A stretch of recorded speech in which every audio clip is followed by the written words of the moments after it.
Nama aku Dini. Aku ingin bercerita tentang pengalaman horor yang dialami mamaku. Sebenarnya ini kejadian lama, sekitar tahun 95-an. Jadi waktu itu mamaku baru aja menikah untuk yang kedua kalinya. Mamaku diajak tinggal di rumah mertua oleh suaminya karena memang ibu dari ayah sambungku sudah sepuh, tinggal sendiri di rumah itu dan tidak ada yang mengurus. Jadi di rumah itu hanya ada mamaku, ayah sambungku, dan ibunya saja. Dulu sebelum rumah itu direnov, rumah itu berupa bangunan rumah panggung yang berdinding bilik dan pijakannya berupa papan kayu. Kalau kalian pernah lihat rumah panggung zaman dulu pasti kalian tahu lah ya. Di dalamnya ada 2 kamar tidur yang disekat oleh triplek kayu, yang satu kamar mamaku dan satu lagi kamar nenek sambungku. Karena papan rumah terbuat dari papan kayu, yang mana kalau ada orang jalan di dalam rumah itu pasti terdengar decitan dari pijakan langkah kakinya. Nah, nenek sambungku punya kebiasaan menyalakan obat nyamuk bakar setiap malam. Dan kalau stok obat nyamuk bakarnya habis, maka dia akan memintanya ke kamar mamaku. Suatu hari, mamaku membeli masker wajah, dan waktu itu mamaku memakainya pada malam hari sebelum tidur. Malam itu sekitar jam 10 malam, ketika mamaku sedang memakai masker wajah dan menunggu hingga kering sebelum dibilas, mamaku tiduran di ranjang kamar, sedangkan suaminya berada di sebelahnya dan sudah tertidur pulas. Seperti biasa, lampu kamar dimatikan, tapi pintu kamar tidak ditutup karena mamaku belum tidur. Jadi pencahayaan waktu itu hanya dari lampu yang berada di ruangan tengah, sehingga kamar mamaku menjadi remang-remang. Mamaku mendengar ada suara langkah kaki dari kamar sebelah menuju kamar mamaku, sangat jelas. Dan langkah kaki itu seperti suara langkah kaki dari nenek sambungku. Kan karena nenek sambungku itu udah sepuh, jadi kalau jalan itu suka sambil ngeraba-raba dinding. Terus dindingnya itu terbuat dari triplek kan, jadi kayak ada suara seret-seret gitu. Terus jalannya juga pelan-pelan.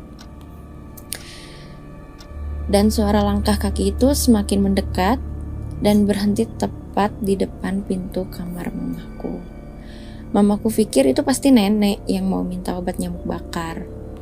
Karena ranjang mamaku berada persis di sebelah kiri dari pintu kamar, jadi pas pintu kamar itu di sebelah kirinya tuh langsung ranjang, terus arahnya tuh kepala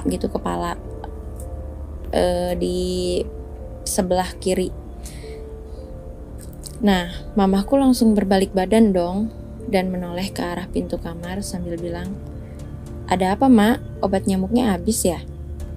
Tapi betapa kagetnya mamahku saat itu, karena yang berdiri di depan pintu kamar bukanlah nenek.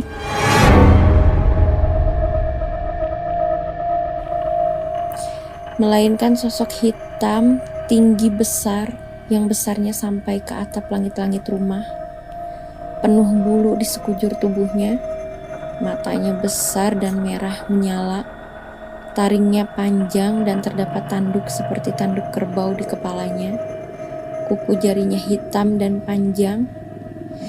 Aduh, aku merinding nih nyeritainnya. Mamaku syok dong, dan sangat kaget waktu itu, hingga mulut mamaku menganga dan badannya kaku, sulit bergerak. Makhluk itu menatap mamaku dalam keadaan wajahnya masih memakai masker yang belum dibilas.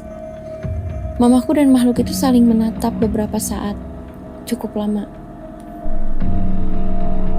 Mamaku ingin sekali membangunkan suaminya yang berada di sebelahnya supaya bangun dan menolongnya. Tapi mamaku tubuhnya kaku, gak bisa digerakkan sedikit pun. Makhluk itu mendekati mamaku, mendekat dan semakin dekat. Lalu makhluk itu memegang perut mamaku. Mamaku bisa merasakan tangan berbulu dari jari-jari panjang dari makhluk itu di atas perutnya. Sangat dingin. dingin sekali seperti es.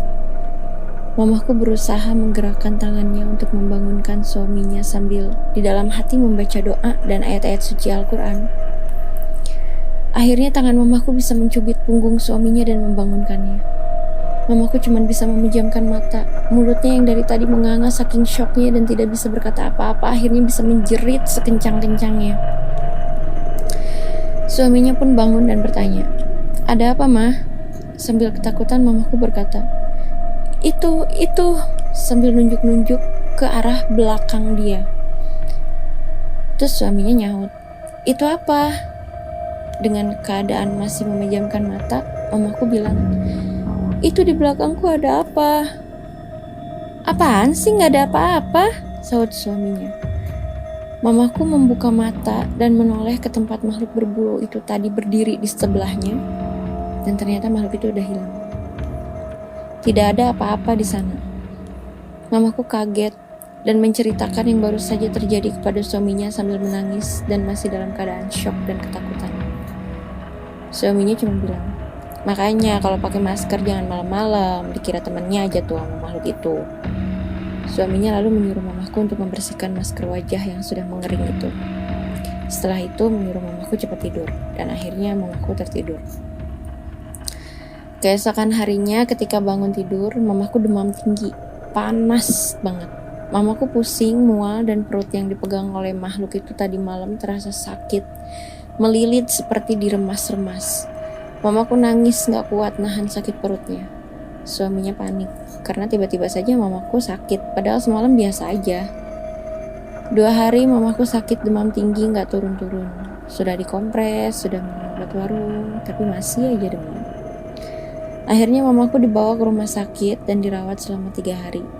Karena suaminya harus berjualan, waktu itu punya kios sembako di pasar, dan nenek sudah sepuh jadi gak ada yang bisa menjaga mamah di rumah sakit. Akhirnya mamaku minta pulang, meskipun badannya masih panas dan perutnya masih sakit.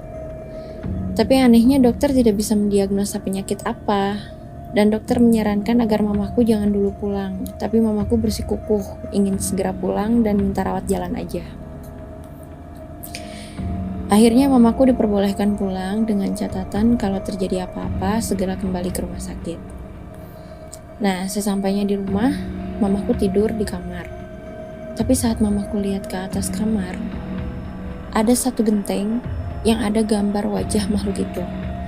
Karena memang kamar di rumah ini belum di plafon, jadi kelihatan gentengnya. Mamaku mengucek-ngucek mata dan memperjelas penglihatannya. Apa benar yang mamaku lihat? Tapi setelah diperhatikan memang benar, dari sekian banyak genteng yang ada di kamar itu, cuman satu yang ada gambar wajah makhluk menyeramkan malam itu. Mamaku ketakutan dan pindah tidur di balai di luar rumah. Balai itu sejenis bangku kayu yang sering ada di luar rumah yang panjang gitu, yang suka ditaruh di teras. Nah, mamaku tidur di luar rumah dengan alasan kamar panas dan pengap. Ketika mamaku tidur di luar, dia melihat lagi ada satu genteng di luar yang ada gambar wajah makhluk itu lagi. Mamaku kaget. Dia pikir dia lagi halu kali gara-gara demam.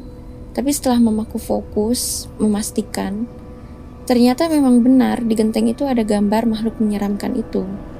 Tapi hanya satu genteng saja, persis seperti di kamar. Lalu mamaku memanggil suaminya dan bilang kalau dia ketakutan melihat satu genteng itu karena ada wajah makhluk yang tempo hari. Suaminya langsung ambil kayu panjang dan bilang, "Yang mana gentengnya? Mau dipecahin biar ngeganggu mulu." Mamaku bilang, yang itu," sambil menunjuk genteng yang dimaksud.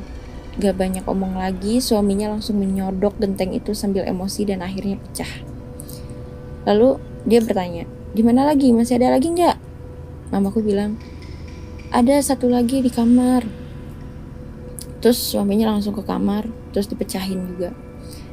Terus nanya lagi kan, "Ada lagi nggak?" Udah nggak ada, cuman itu aja." Terus mama aku kan karena nggak ada temen di rumah itu, cuman ada mertuanya yang udah sepuh itu kan. Mamaku minta sama suaminya untuk menjemput ibunya, nenekku di kampung. Nah suaminya pergi kan tuh ke kampung ngejemput nenek aku. Terus pas sampai di rumah mama aku tuh, nenek aku langsung nangis lah, kasihan lihat mama. Terus mama cerita kenapa dia bisa sakit. Dia ceritain lah semuanya ke nenek aku itu. Terus nenek aku langsung ambil wudhu. Kebetulan waktu itu waktunya sholat zuhur. Terus dia sholat di sebelah mama aku. Sehabis sholat dia nyamperin mama aku, ngelus-ngelus kepalanya, terus baca Quran di sebelah mama aku. Pas nenek aku lagi baca Quran itu, mama aku ngerasain kayak ada angin lembut banget, semilir gitu. Angin itu kayak ke badannya gitu, kayak ser gitu ke badannya tuh, seger banget. Terus mama aku sampai ketiduran. Pas bangun, mama aku udah nggak demam lagi.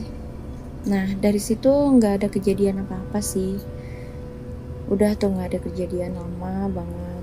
Nah suatu hari aku diminta sama mama aku untuk tinggal bareng mama aku.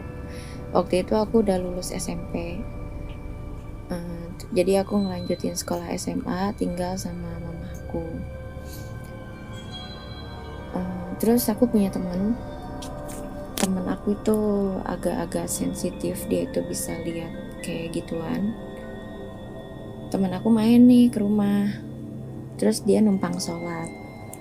Karena rumah aku itu nggak ada ruangan khusus sholat, jadi mama aku nyaranin buat sholat di kamar depan aja, di kamar mama aku itu.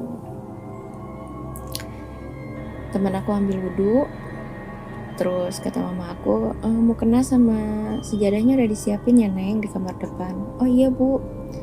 Pas teman aku mau masuk ke dalam kamar, dia ngeliat di pojokan kamar itu ada makhluk tinggi, gede, berbulu, hitam, matanya nyala, bertaring, bertanduk, persis seperti yang mama aku lihat. Terus dia kaget kan, dia bingung tuh mau ngelanjutin sholat apa nggak jadi. Tapi karena dia itu udah sering ngeliat kayak gituan, jadi dia tuh nggak terlalu takut banget. Dia pakailah tuh mukenanya, terus dia sholat di kamar itu. Pas takbiratul ihram, dia baca al-fatihah, makhluk itu tiba-tiba katanya lari dari kamar mama aku itu keluar. Terus pas habis sholat dia ceritain tuh kan mama aku sama mama aku. Padahal aku belum pernah cerita apa-apa sama dia, terus mama aku juga belum pernah cerita apa-apa. Tapi bisa sinkron gitu, bisa sama apa yang dia lihat sama yang mama aku pernah lihat, itu makhluknya tuh sama. Nah dari situ mama aku manggil ustadz buat ngebersihin apa ya biar rumahnya nggak diganggu kayak gitu-gituan lah. Manggil ustadz, terus didoain, kita doa bareng-bareng aja di rumah. Jadi ya udah, selagi dia nggak ganggu ya udah kita fine aja tinggal di rumah itu. Dari semenjak itu sih belum pernah ada kejadian lagi sampai sekarang. Ya segitu dulu cerita dari aku, maaf kalau ceritanya berantakan.